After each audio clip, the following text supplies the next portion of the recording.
观众朋友，大家好，欢迎收看4月7日下晡新闻，我是嘉豪。今发生什么大事代？头先就来报您知。国内台今仔日增加104个本土病例，是今年头一摆破100例。另外，桃园有某一个电商平台工作室增加22个确诊病例。拜六开始就是4天的清明连假咯，不过受到这零集团影响，前2天全台完10个人，要到拜一才复天。高雄小港第二站因为碰气害动地失电，另外公山要自来水管乌一个破气，害民众无水通喝，用时1礼拜时间。讲到对于拜六开始就是连续4天的清明连假咯，不过伫今仔早起10点过后，这国道3号接国道5号就开始伫咧塞车，恐惊这塞车会塞到半暝啊。另外受到这冷气团的影响，伫连假的前2天全台湾是10个冷，听候到后礼拜一天气才会变较烧热。江俊峰甲路边的树仔吹甲摇摇摆摆。自拜五开始，冷气团来，气象局发布强风特报，提醒台南以北、东北部抑个金马地区，要注意9级到11级的强阵风。伫温度方面是愈换愈冷，尤其是拜六礼拜，华南云和气向东边线来，全台湾拢明显感受到10个冷。下雨的部分，刚才也提到，相对比较多一点点，温度又低，所以这段期间在周六、周日各地感受是比较偏湿冷一点点的。气象局提醒讲，拜六礼拜温度降真多，北部上低温度14度，南部甲东部低温是16到17度。拜一到拜二最气小可较收大，温度会回升，不过早晚温度依然是无到20度。气象专家提醒讲，收假日的时阵，因为温度回升，西半部地区会大蒙雾，民众要特别注意天气的情形。4月14甲4月16暗时啊，甲透早，中南部地区较有一寡大雾的机会所以咱开赛车的朋友，咱就爱较细致的伫高速公路方面，高公局分析，连假期间，东部的宜兰、花莲、台东地区订房率到7成，所以估计国道5号车流量会较大。国五南向从9点、10点开始就会有车潮涌现，那中间会有时速低于40的情形，那这个情形会一直持续到深夜之后才会逐渐疏解。4月7日连假的第一天，国道5号也会瘫。高公局建议，民众若是要开车行国道5号路南，上好伫咧早起5点进前，或者是下昼5点了出发。若是要行西部国道路南的用路人，是建议中昼12点了才出发。记者综合报道。但赶紧来关心国内疫情消息。国内伫今仔日增加104个本土病例，有132个带病入境。讲到这本土病例部分，伫新北市增加上介济有40例，家人小食店群组感染案有21例，到今已经有115人染病咯。若讲到台中这办桌食喜酒的结婚团补人，今仔日再增加12人。桃园有一个电商平台工会场所发生群组感染案。另外，伫花莲的主治病院要增加3个人确诊。指挥中心是希望大家就爱赶紧来做这个实验者，而且爱挂水暗。上盖新的疫情说明下晡上盖新的部分，咱来听指挥中心给咱说分明。本土的案例也是近来的新高那总共104例总共104例。那境外移入的有132例，有12例，新北有40例，桃园有20例，台中有2例，高雄2例。那基隆20例，那新竹县1例，彰化县4例，花莲县3例，与基隆某场所相关的那今天新增的21例，那总共是115例。那警局的人员多了1位。那基隆当然看起来现在还是有一些案例不过看起来并没有就是说有大爆发的一个继续。那新北增加了很多案子那最主要是在这个社区，在台中的婚宴里面今天又增加了等于是一个12个案子。桃园的案子增加很多，主要是在这个有一个类似像电商的工作室，直接的工作人员有7例。后来这某医院里面他在今天在职场里面新增了3位的医护人员，然后下面有3位是就医的人。这个民众跟商家落实10连制，那减少我们那个就纸本的一个记录啦。讲到家人小食店这群聚感染案已经传开了，到今已经有115人感染。家人警方昨有去类似小食店的店家来做临检，有抓到2件违规，一件是无要求人客爱食连制，另外一件是员工无多提供疫苗的注射证明，这拢会互卫生局处罚。另外，家人的从由科大要学生确诊了，到4月初10进前全部改做是线顶上课。也因为即马伫咧家人地区要进行快筛，大量的快筛，中央政府今仔日是搁再互家人市政府20万剂的快筛试剂。简讯等信啊，你有10连制吗？你有10连制吗？环境要求所有在场人员提出手机佮检查是毋是落实实名制。而这么大动作是因为家人小食店群聚案爆发了后，这传播链包含真济所在学校要咧看，是要到稽查了后，也是有一间店头无落实实名制，另外一间是员工无法度提出做疫苗记录，所以被移送卫生局。这起事件局团出，恒大建设区分别有1名刑警、2名警官，加1分局长司机4人快筛了后是阳性。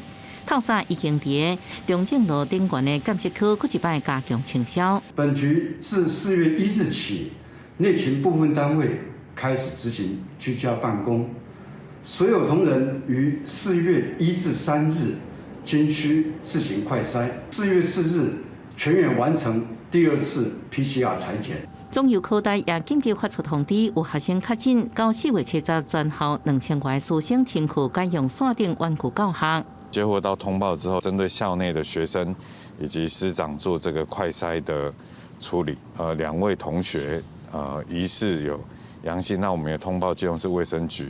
事实上，为找出社区稳重的传播链，家人要是不是类胞胎，到底要安怎做呢？医学会执行长王必成表示，确实上路时间、发放方式也在讨论当中。不过，初一会将20万剂的快筛试剂送到市政府备用。该隔离的当初在疫调的时候都已经隔离了，当然我们也用了这个连续的快筛在做这个相关的处理，把病例找出来。我们原先的这个找到的 case， 那还有就是新产生的确诊，这些匡列疫调隔离这些事情继续做。那另外就是社区筛检站，那我们持续的筛检，那用这2个方式，那让这个传播链能够迅速的这个斩断。王必成强调，快筛阳性也无一定是确诊，要做PCR确诊，后续安排治疗。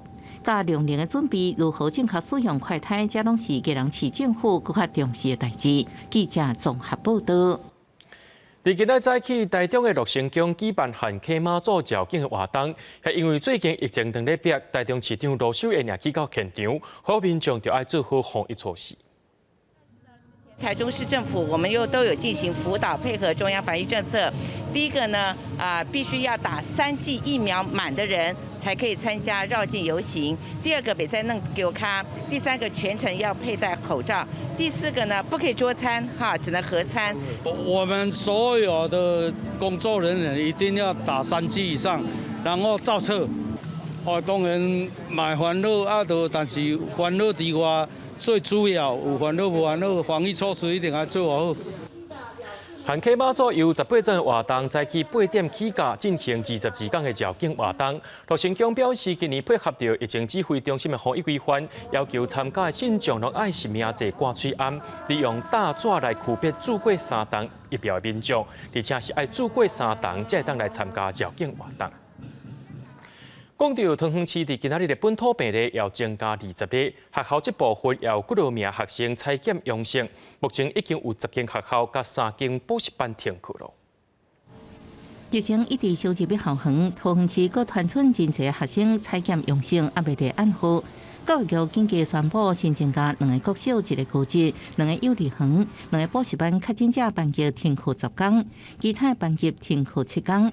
中原大学也有1个教授、1个学生染疫，全校停课10天。目前全市总共有10个学校、3个补习班停课。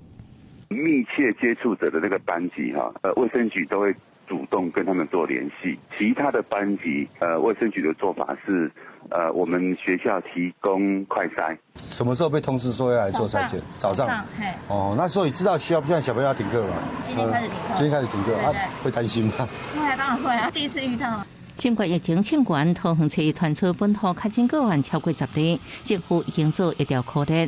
今天有一个电商的网购的工作坊，那有职场的群聚感染，那也有波及到几个学校。针对学校师生确诊采检部分，市长陈文灿表示，原则上共班甲跨班拢爱做 PCR， 也爱停课10天做居家隔离，风险较低。其他班级有风险停课7天，采检以实际疫情做回。PCR 或者是快筛来处理。记者综合报道。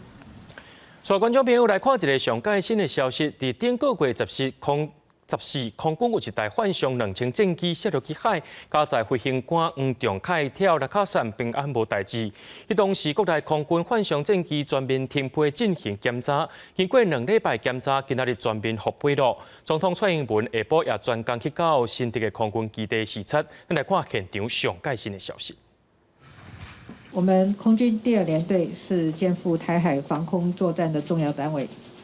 我今天来到这里，除了要感谢各位空军的弟兄姐妹，捍卫领空、守护国家的辛劳，也是来为大家加油打气。前段时间，我们的黄仲凯中校在执行战备训练的任务的时候呢，发现战机有异状。但是他临危不乱，坚持到战机失去动力才弹射跳伞，并且在救援单位的努力之下迅速获救。从仲凯的表现也可以看出大家平时精实训练的成果。总统蔡英文伫下晡2点45分的时阵去到新竹空军基地视察，也因为顶个月14空军新竹基地有一台反向2000战机伫咧执行任务的时阵驶入海，当时咱国内的反向战机也全面停飞进行检查，经过2礼拜检查过后，今日全面复飞。也那国防部表示讲，顶个月迄阵的事故原因，目前也搁伫咧调查。讲到咱这边爱做偌久咧，即马有风声讲未来若准有变动，上紧伫2024年才来实行。行政院长苏贞昌表示，尊重国防部的专业，一切是还未定案的。不过国民党就立委质疑讲，即马要甲这做兵的时间延长的，引起民众惊吓，爱等到2024年，就是等总统选选，认为这一切拢是选举的可能。朋友是毋是延长？最近引起讨论，也引起越南甲家长烦恼，甚至出现抢做兵的风潮。虽然国防部甲副院拢强调也无定案，不过即马传出预期延长政策倾向2024总统大选进前未实施。行政长苏贞昌是个表示尊重专业，自己的国家自己救，看专制国家侵略邻国不必理由，我们要做好准备。要怎么样准备才好？国安部专业，我们尊重。国防部长柯国清进前表示，政策一定会有准备的时间，没有时间一刀切的问题。尤其政策通过也有公告的时间。不过，那样立委就质疑，2024年了后才实施，真明显就是选举考虑。我敢预言呐，2024年之前不会演啦，大家家长们放心啦。因为这个执政党是完全以政治考量，以选票考量。过去的经验就是以年次来作为一个区分的标准，所以我想这个的确这样推算的话，2024之后再来推动开始推动这种机会会比较大。军方人士透露，就算疫情恢复到1年，甲理想状态也受距离。媒体报道，这几年义务官兵的薪水伤过低，士兵每个月不到7000块，加1万役士兵每个月至少有3万4，差别是真大。所以未来义务役薪水是不是调整增加开销，也可能是政府考虑的因素之一。记者综合报道。高雄传出停水停电的状况，失电的所在是在小港区，要到2000户是无电通好用。主要原因是这碰瓷器挖掉高压电的电线，害这电线跳电。抢救了后，目前已经恢复送电啦。另外，伫公山的石潭里当地等的时间，说这个脚踏车甲水道水的水管乌一个破去，这无水通好用已经要正礼拜了。咱甲电来，才会当帮人家用头章。高雄小港区北林、东林潮兴路附近，暂时7点外因为碰瓷卡着高压电线，导致亏线跳脱，当地1990户停电40分钟。还没洗好，他要拖，就砰，我没电了。我现在还在洗，这样子对我们那个比较不方便。煞唔知停电就困了，啊面忙老人要便所也袂当去。 啊，忙也无路向向无电。乡乡内停电，有民众一早是要载囡仔读册，所以因为铁门拍袂开卡条的，啊，佮有民众洗衫洗到一半跳电，爱重新再洗。嘛认为常常因为动物卡着来停电的状况，应该爱想办法解决。台电表示，经过抢修，已经伫8点43分全部恢复。而高雄除了小港区停电，公山区嘛停水。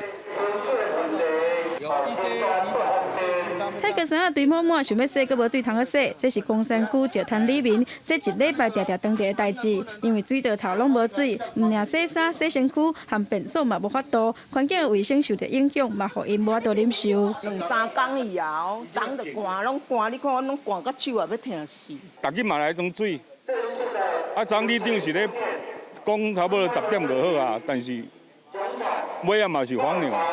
民众讲，当地进行道路拓宽工程已经陆续停水4天，伫过程当中，佮误破着管线，想要到修好，佮有另外一条管嘛，因为地基放弃影响来破掉，佮爱再停水。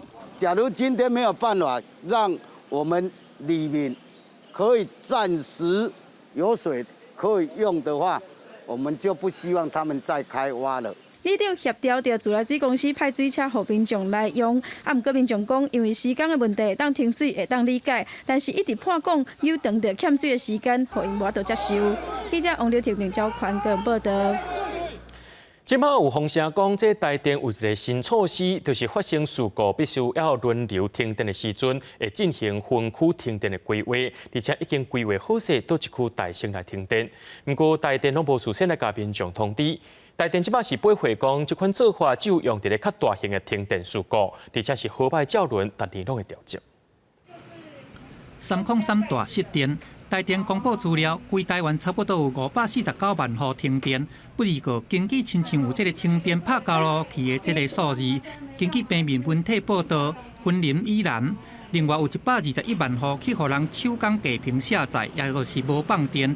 安尼来停电的原因，可能是台电今年实施紧急启动架屏下载的机制。要公平啦，要轮流啦。如果是莫名其妙的，就是我自己当选，那我会觉得我一样缴一样的电费，然后一样生活在台湾，为什么是我被选中？对，会有点不公平的感觉吧。民众要求讲，紧急启动架屏下载机制的公平性。 因为去年发生513、517的大停电，适当时轮流停电，敢若锁定特别的组别来引起民怨。台电都为着这特别来修正紧急分区轮流供电规定，一年一轮，大概做对 A 到 F 组，以2组做一单位轮流来实施。不过今年为着要避免电力系统来放弃，另外规划讲紧急启动架屏下载的机制，影响的户数超过300万户。他们现在未雨绸缪，因为这个电厂是很复杂的东西，比较容易发生所谓地平线感染。先搞个什么 emergency 的，真的是他自己心里知道说将来跳电的几率比较大了。这并不是说被列为低频卸载的对象，这每次事故都会被停电，还要视事故当时频率降低的程度跟缺少电力的多寡。像碰到303啊、513啊这种大的事故才会有低频卸载，平常是不会有的。台电表示讲，家己做紧急架屏下载的用电户，因无法度对这个电火了哨单顶悬来知影消息。不过强调讲，这无公平性的问题，因为逐年拢会来检讨调整无同的用户。记者综合报道。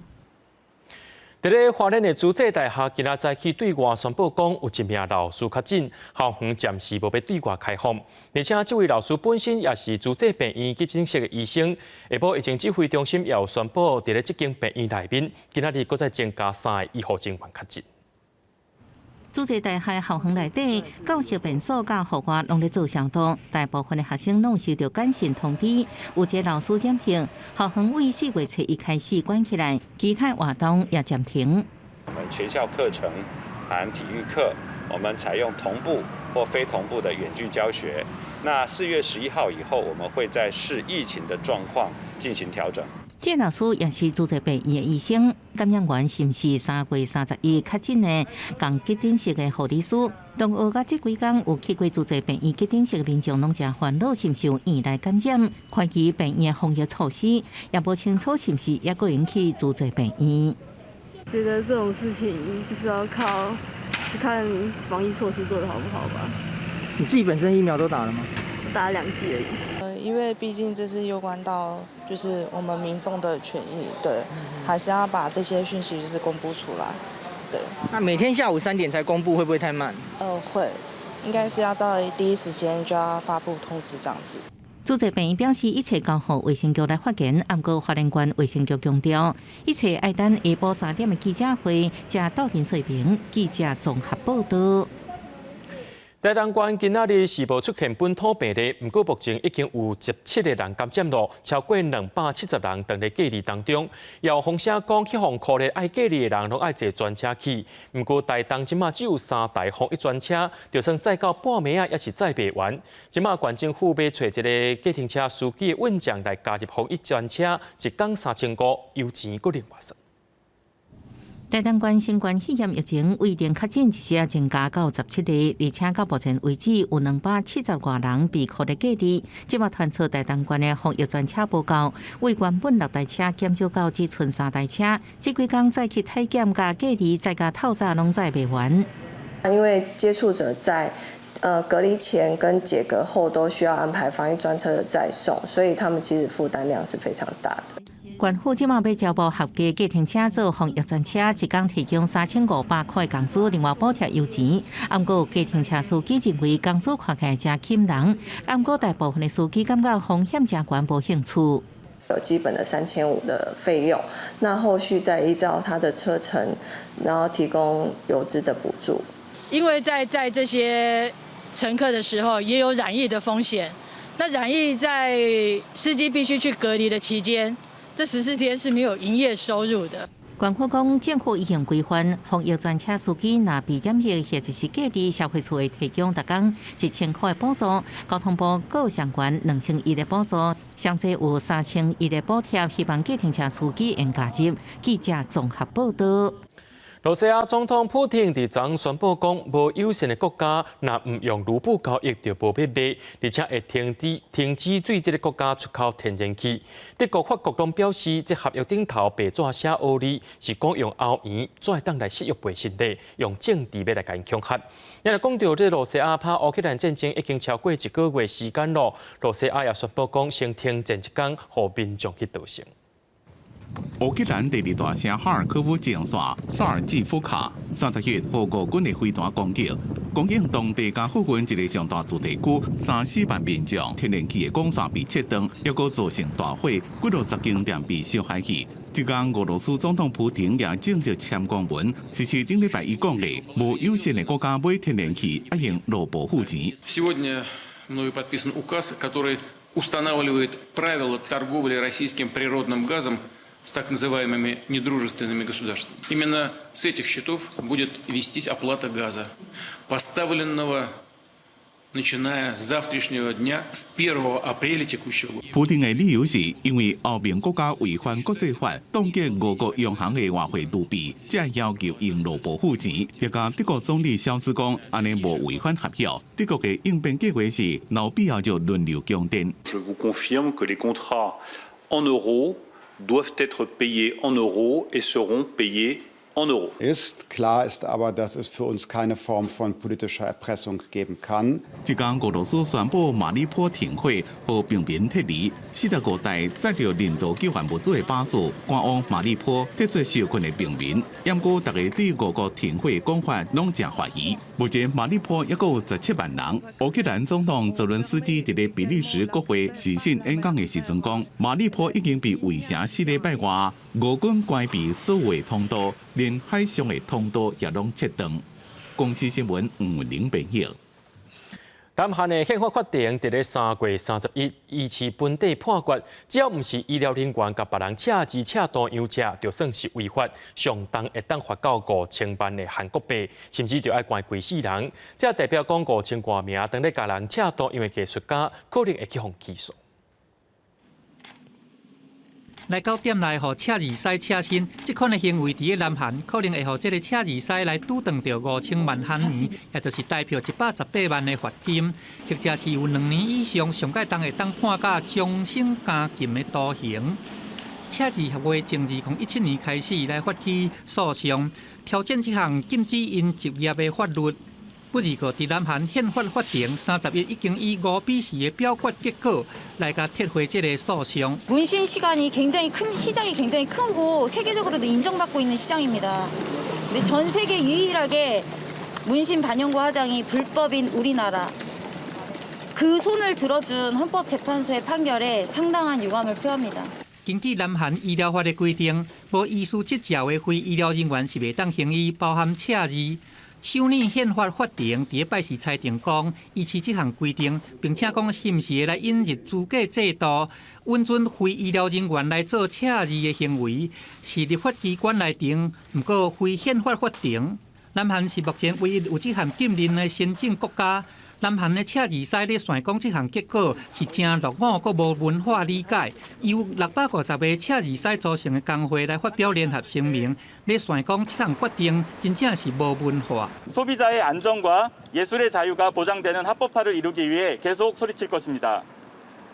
한 푼의 값어치도 없는 오늘의 판결이 헌법재판소 스스로의 존재 이유를 찾기 위해 떠나는 우주 여행의 발사대가 되기를 간절히 기대합니다. 기원합니다. 南韩最高法院伫1992年参考日本的一项裁决，认定讲赤字是医疗活动。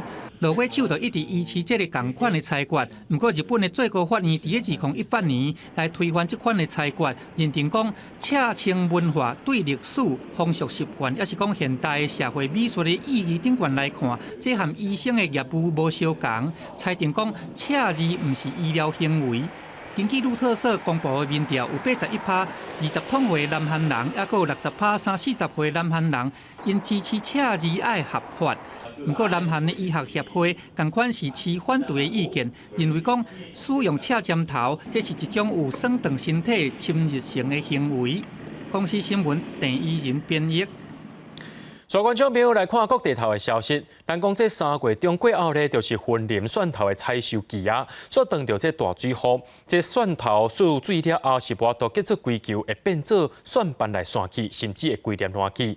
县政府接到农民的反映，已经去到现场会勘。目前当时土库已经达到救助的标准，而且也有请这中央政府农粮署先用现金来甲农民救助。原本会当收成的蒜头。 现在快冬已经烂在田底，因为受到3月底连续落雨影响，为底云林沿海乡镇有袂少蒜农要靠无目屎，因为有蒜头长时间被雨水冲，互蒜球泡水烂去必开，造成灾损。清明节过后才要采收，水进去，全区全部死光光。啊，这一颗是旁边的，没有淹到水，它是正常的。 啊，你像说淹到水，根部像这样漂亮，就捡起来，就全部烂掉啊。阮去年是收了袂歹，啊，今年忙收了会了钱啦。温管府农业处表示，今年的蒜头产量占全台9成，每年为3月中开始采收，但今年这年生产期却拄到连续落雨，农民一直无法度采收，导致蒜球吸水受损。管府紧急和农粮署等相关单位来勘察蒜头灾损。 然后目前是有2个乡镇达到面积救助了，然后我们后来有接获更多，就是想要了解说目前他们现况的情形，因为有的可能是还没采收，其实它目前看起来其实都还是有一些就是散瓣或是腐烂的情形。这可能之后如果又梅雨季的时候，可能又没下雨下来之后，可能又是没有在采收的时候，可能严重程度会逐渐在增加啦。农业处表示，勘察沿海北乡镇后。 其中淡水乡土库镇达到天然灾害救助标准，1公顷将补助36000块，但因为蒜头产地规体采收无到5成，农业处嘛赶紧向农粮署发函，希望单一个产区若受损达到20%，卖当领到现金的救助，卖持续观察是否因地性的灾损，以争取全面性的救助。记者为你报道。 水利署第1号船局办理宜兰宜山大乌溪治理计划，说逼出工程单位破坏生态真丰富的溪坡啊，而且这个环保单位也指控这施工单位讲因涉嫌伪造文书，假做是生态人员伫文件顶头签名，表示早核完成啊。第1号船局表示已经照契约，唔若爱扣钱也有罚单，而且目前把这案件送到工程会，要甲厂商填款咯。青潮原始溪流两花河暗头工程破坏，土拢流出来。第一河川桥办理完全乡大河溪二工区整治工程时阵，违背甲环团强势破坏溪流生态丰富的滨溪带，引起争议。最近阁被环团发现，施工单位涉嫌假造生态景员陈德宏签名，证明工程有依法做生态检核。陈德宏马上发声明自称，才被摆名声。他之前就冒用我的名字，然后在他们的生态检核上面的那个签署的文件上面，把我的名字列在上面了。又是找这个生态检核人员，又是等于说就是骗人的啦。大澳溪是宜兰目前唯一无经过整治的边缘型河川1号桥办理，上德桥甲益善段地理计划全长1.2公里，分为2个工区，以元丰桥为界，总工程费9,000万。一工区1公里已经伫去年12月完工，一工区是1.2公里，按算6月应完成，所以引起真大争议。除了刚刚提到的对于厂商来做罚款跟扣款的工作以外，那我们也针对他可能违反采购法101的部分做一个适当的证据的收入，然后做一个准备的一个动作。第一河川桥表示，厂商换新的生态检核人员会一个新扎队，并期待因为工程造成土流出部分，已经请专家学者建议恢复方法。专案也以采购法将厂商送工程费启动定还定数。记者综合报道。台北市政府拍算要修法，针对这5万外件早期的违规建筑，若准有损害，也是袂当搁再征收的，而且有公共安全记录的，也会大声甲拆掉。对管理所在看起，真侪厝的厝顶拢有架起阳台加窗仔门，四回拢看到违章建筑。1994年之前，台北市的基准违建拢有翕相列管，大户会当修理，袂强制拆除。伫即马台北市政府准备要修法，禁止基准的违章建筑修理，只要发现违规，会优先提报拆除。目前基准违建列管大概有5万件，只要他现场可能有在施工中，或是正在做，或者说我们发现他跟我们修正法规以后是不一样的，那可能都构成他有修缮的行为，那当然可能就会优先来处理。若是违建修理爱随拆。只要厝有倒去、凹去，经过专业评估，认为有公共安全的疑虑，也会查无拆除，要慢慢淘汰基准的违建。不过，家己修理要安怎认定？监管处讲，除了靠巡查员注意，也要民众检举反映。当然我赞成，就是要拆嘛。现在台北市的房屋老旧，这是未来一定面临的问题嘛。你不觉得违建泛滥吗？而且危险程度非常高。那违建搭起来都是出租，房东既得利益，可是他们并不维持安全。台北市政府这项新政策，有真侪民众表示赞同，认为对减少违建、降低公共危害有帮助。因若基准的违建无法度修理，伫咧房屋买卖市场可能就较无价值，对租厝的市场也有影响。顶家通常提供的是一个相对比较便宜的租屋供给，所以如果说在这种租屋供给的状况之下的话，可能未来因为数量减少，所以会有很多的租客他可能被调整租金，亦或者是说他可能被迫要去转进更差的一些标的。如果若是无违建了，影响真侪租厝的人，厝势会开更加侪，负担更加重，或者是牺牲高大的品质，找较俗的厝。伫新法正式实施进前，相关的配套也会考虑。记者综合报道。台大病院早起发表上届新的研究，发现讲伫咧市区内面空气污染，主要是交通的污染物甲工业污染，拢会影响到心血管的健康。若准少年人长期接触到这个空气污染，会增加心梗塌，也个脑中风的风险。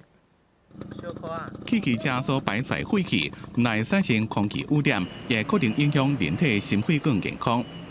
台大病院发表上新的研究，因针对755位青少年族群做追踪，发现伫咧台北都会区长期空气污染接触到 PM2.5，抑个其中的锰、锌、铁、硫等成分时阵，可能会增加得到心脏病加脑中风的风险。在平均21岁的年轻人身上，你可以看得到这个结果，那是告诉我们这是一个很重要的一个警讯哈。研究团队讲，其实伫咧2年前也有这种重大发现，迄当阵是测量853位少年人尿内面的代谢物，当作人体接受空气污染的标准。结果发现，大部分的少年人加密度胆固醇上升，氧化压力增加，类皮肤细胞功能失常，抑个颔骨啊动脉内面内层的皮肤高度增加，差不多是全方位的对心血管有不良的反应。颈动脉的厚度确实是可以预测未来这个所谓的中年的这个社区的居民呢，未来发生心肌梗塞跟脑中风的风险。好，那这个是我们目前在预防医学上面广泛被使用的一个指标。研究团队希望政府加企业要正视都会区空气污染的严重性，严格要求改善全国的工厂排放污染加汽车排放污染的管制，才能确保全民的心血管健康。记者综合报道。根据台中病院的这小儿科的统计，2岁以下幼婴仔10个内面有1个去带着这异位性皮肤炎。医生表示，讲这是甲微生物的生态，也个空气污染相牵连的。8个月大的红婴仔和阿嬷抱条的困甲真甜，醒来了是真活泼，笑容袂倒四周围的大人。但是2个月前，红婴仔却是因为异位性皮肤炎，只要甲破皮，佮流出汤，半暝妈妈好无法度困，和规家伙仔的情绪拢急要失控。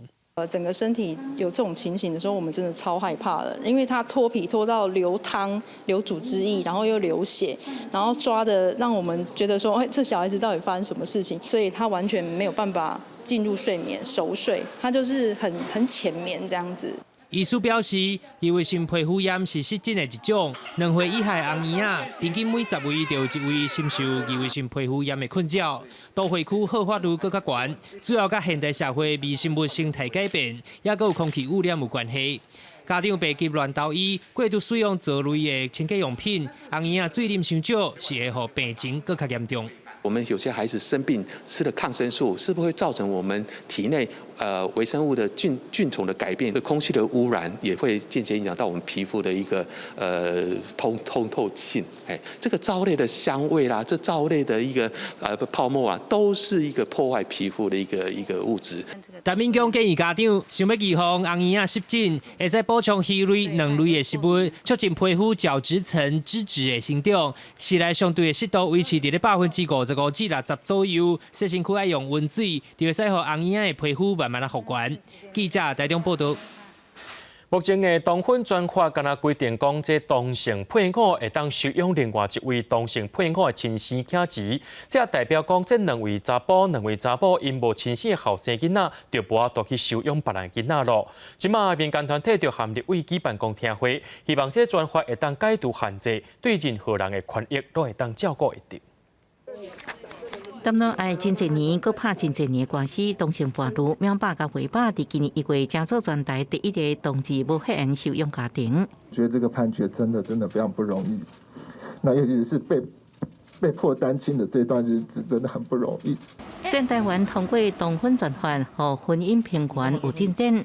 不过，今麦法规同性配偶一方可能收养另外一边的亲生的囡仔，免共同收养。所以想要双方完整侵权，难度是加悬。其中一个家长万一不小心出了什么样的状况，其实另外一方就会没办法有照顾这个孩子，因为他变成其实在法律上是个陌生人这样子。不能建议已婚同志离婚进行收养，又要强调施行法第20条规定同性婚姻不是单身，所以机构依法不能提供收养服务，包含中央主管机关，包含收养媒合机构，一起卡在一个非常荒谬的一个困境里面。根据行政院性平观念调查，有超过60%民众认为同性伴侣应该有合法结婚权甲领养囡仔的权利。有学者点出，欧美国家已经有丰富的同志收养经验，应该一般家庭同款，应提供给囡仔教育能力，无伤过大的差别。欧美的经验比较丰富，同志家庭的孩子跟异性恋家庭的孩子。他们的成长是没有显著性的一个差异的，甚至是在因应压力的能力的发展上，其实是更好的。我们也召开了6场的諮商会议，社会经验中呢有很多不同的看法，这些困境的这些的话呢，我们也有了解，我们会再做充分的思考。法务部指出，在议题讨论过程当中，民间确实有无共款的意见，这并无对错，会继续收集为受出养机构甲家庭、理想专家学者等各界看法，提出检讨评估报告，希望会得到更较侪社会共识。记者综合报道。4月初4是儿童节，不过在乌克兰，今麦有430万名的囡仔受到战争影响，必须爱去流浪。立法院今仔日就无共款党派的立委和民间团体，做伙发表这反侵略、和儿童的共同声明，谴责罗西亚行为。反侵略，护儿童，守护儿童，平安成长。提标语、话诉求跨党派立委串联民间团体发表反侵略和儿童的共同声明，也发起线顶串联活动，声援乌克兰囡仔。俄乌战争愈来愈厉害，根据联合国统计，有430万乌克兰的囡仔被迫离开家园，上百名在战火当中失去性命。立委正上去批评俄军违反儿童权利公约，呼吁终结战争之下儿童悲歌。让孩子们用图画，透过对战争的描述，透过对战争的诉求，让大家都能看到我们其实是跟大家站在一起的，让大家知道我们跟乌克兰的孩子是希望能够一起来支持和捍卫他们的权益。俄罗斯对乌克兰囡仔攻击行为，民间团体指出，这是免过退让的底线。除了签署反战诉求，政府也应该让国人了解什么是战争。各方相关单位爱教家长如何在战争当中保护儿少。俄罗斯也是儿童权利公约的缔约国，对于孩子的生存权以及孩子可以平安长大这样的一个最基本的要求，他们都完全没有遵守。另外，国测会上新的民调显示，过去一年幸福感评比，女性平均幸福感6.74分，男性是6.57分。有将近半数民众认为，无可能单性协调上下班的时间来照顾亲人。甲劳动部调查报告有80%以上应调整工作时间，落差真大。另外，无分性别，大部分民众认为女性应该优先请家庭照顾假，佫显示女性顾假的传统观念。国测会指出，政府应该修订性别工作平等法，统统顾脑落入家庭照护假，将家庭照护假改做有薪假。记者综合报道。伫咧台北有一间咖啡厅是由京星少年关怀协会所创立的，希望即寡犯差做错的少年囡仔有机会重新徛起入到社会机会。公司台记台青春咱的梦，伫咧拜日暗时7点半，带恁来看浪子回头重新开始的故事。伫台北行天宫附近的巷仔内有一间咖啡厅，对头早10点大家来到店内上班，就开始有做未了的势头。但是这间咖啡厅员工的身份无啥共款，是有司法问题的少年家才来这吃头路。那时候我大概国中毕业的时候，因为吃药，然后被抓进少管所，我爸会打我，然后我就半夜偷跑出去啊，就好几天都不回来啊。苗苗是这间店的总铺师，回想到过去是一段飘浪无奈的日子。在少管所内底，苗苗嘛是京星少年关怀协会的辅导对象。在伊离开少管所以后，协会主任也是真关心伊，嘛因为安尼，互伊有改变未来人生的机会。犯错就是他们最不可爱的时候，就是他们最需要爱的时候，或是他就是有一个酗酒的父亲，或是会家暴的母亲。那其实这个孩子他在这个过程当中，他是为了求生存，他才要出去。那就是在他们需要我们的时候，可以给他就是陪着他们找到一些未来的方向。会来到这的少年家，大部分拢有司法背景，为着要互因伫未来找头路会当顺顺利利。伫这嘛会做侪职业的技术训练，自己可以出餐做给客人，也可以在这里就是学习其他很多的东西，也可以自己就是研发菜色，然后做出来的话给客人吃，会觉得很有成就感。因为在这里上班，就是同事都很好啊，然后就是每天也都会关心啊，就相处得很好，我就很喜欢。真侪司法问题的少年家，因为家庭功能无遐好，个性无自信，嘛因为有案件负担，要找头路定会碰壁。但是每一个人难免会有犯错的时，咱的社会需要用更较侪爱来包容甲理解，或者少年家有机会找到家己的人生路。记者卢尚如、林建如台北市报道。高雄高山的电动载场是台湾唯一也阁有伫咧日本时代撞击场。对2017年皇帝做是历史建筑了后，这4颗电灯拢是围起来进行分组规划调查到呾。不过，居民认为讲，这建筑已经旧凹旧臭，无保存的价值。惊透早着一个民意代表甲民众去到现场抗议，希望本化局该拆掉，无就是刷走。李州居民把报条大声抗议，顶后壁这栋旧建筑是有89档历史的高雄高山田径载场，嘛是为日治时期的撞击场。2017年经过高雄市文资审议来做历史建筑保存，但附近居民认为建筑已经真旧啊，争取拆除也是前所在，以免妨害地方发展。民众所心念着吼，管理层的心念，伊要用伫个心念吼社区内底，倒一个愿意嘛。文化局赶快把这个建物拆除。归还我们所有权人。地主嘛反对保留，附近居民1号透早伫民代陪同下到现场抗议，希望解除田径载场的文资身份。但田径载场唔哪是撞击场，后来嘛有做国小校舍甲公有市场使用过，见证过高山的繁华。历史鉴定和文书工作者认为有保存的价值。那它相对应的一些价值是，事实上在那个调查研究过程当中就已经很完整的被阐述。目前也完成了修复的规划设计。那最近我们已经提案跟文化部争取工程修复的经费。如果经费到位的话，我们就可以来进行修复的工程。用铁皮围起来5档的田径载场已经完成调查研究甲修复的设计。虽然建物是高市府资产，但因为土地是永信银行下，文化局表示会继续甲银行协调，卖甲当地居民讨论修复了后的用途，可以转型做居民需要的设施。记者陈焕武、柯正俊高雄报道。中国沿海伫暗时掠鱼，造成真严重的光害。2011年，连江县通过台湾立法管制光污染的头一例，也就是连江县的光害管制自治条例，限制马祖重要的生态区域的超光度了后，情形有大大改善。另外，北港大坵岛今年要拼，这是今年4月底进行的，正做台湾第2座，也是亚洲第5座的国际暗空公园。预计上岛前，其实1个礼拜就要密切关注，因为马祖是海岛，所以天天的变化非常的大。来来去去，伫咧网络观察月娘，看海洋的关度，又搁爱看天气、云、高、夜报。从它的高、中、低3个不同高度的云蔽率来看，说今晚是不是有可能是会有良好、晴朗无云的天气。要去到大坵岛收集天气资料进前，爱做足侪功课，爱提早报备，也着看天公伯的目色。3月27暗，军队马祖大坵岛暗空公园计划协同主持人，今年30回黄开洋，对北间顺利去到大坵岛，用2点多钟的时间，加强受8个所在翕拍30张的天气观测相片。我们现在这样子的一个光源强度下，大概是19，快靠近20。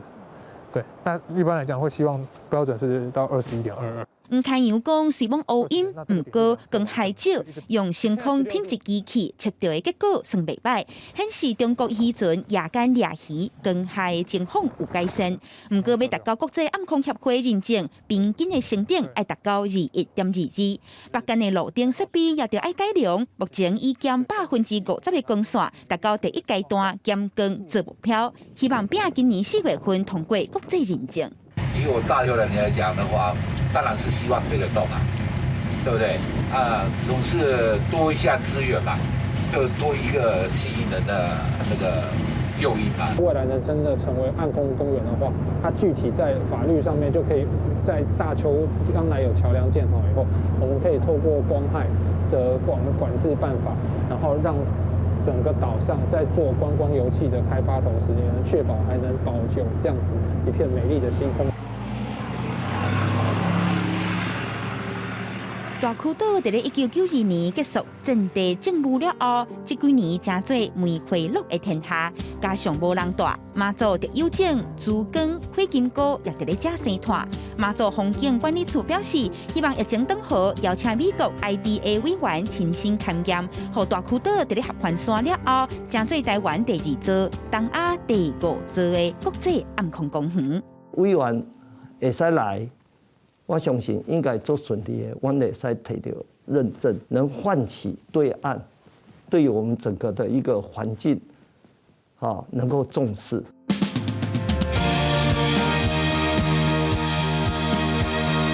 连江县政府即马当伫咧规划对北港到大坵岛起一条桥，促进当地发展。风管处强调，一切以保护大坵岛的生态、自然资源为优先，也期待大坵岛有天青最快岛屿特色，良早善用到国际。记者阿明金、丁玉思马祖报道。亚马逊的创办人贝佐斯的太空旅行公司，若是起源3月完成第4届载人去到太空旅行的任务。这届太空旅行有6个旅客，因利用10分钟体验太空美景。这回耀华的火箭设计师受到邀请。Flight crew. Godspeed, New Shepard. 因为风伤透，万能工匠出发的纳什起源第4遍载人太空之旅，美国东部时间30日早起9点58分顺利升空，规个过程只干那10分钟。美国房地产开发商卓家国际首席执行长海格昂某伫漂浮状态收金。刚伫咧太空舱内面付钱的乘客，也有天使投资人马蒂艾伦、北卡大学的教授吉姆凯钦、商业空间技术公司的创办人乔治奈德，因伫咧太空舱内面一直向窗仔门外口看。When you get to outer space and you start seeing the blue marble, as everybody describes it, and the black of space, there's no way of describing it. The weightlessness is fun, but the view is just awe-inspiring. The blackness of space is just so much more beautiful than anything you've seen in a picture or a video. 星界帕德火箭是伫72公里的管道加推进器分离，并且继续向顶头要到106公里的管道，被国际所公认的会当便是大气层加太空之间的界线悬6公里。伫咧火箭加推进器分离了，乘客体验到无动力的状态。伫咧飞到轨道弧线上顶端时阵，就能甲安全带破开。太空舱内面浮3分钟到4分钟，要太空舱受到地球引力的影响，就会正紧的向下降，到一定高度时阵，降落伞就会天开，以1点钟32公里的速度降落伫咧地球的沙漠。Crew capsule touchdown. 正特别的是，纳什起源已经拢会邀请名人参加。周末夜现场，喜剧演员彼得·戴维森因为飞行计划一直拖，无法度参加，所以公司就经创立公司第一批员工之一的华裔火箭首席设计师盖瑞·赖责任去参加。伊捌讲要设计出史上上安全的太空载具，这边总算是亲自体验。公司新闻吴文玲报道。观众朋友，咱做伙来看下半晡的天气。宜兰到新竹对15度到17度，苗栗到云林对16度到21度，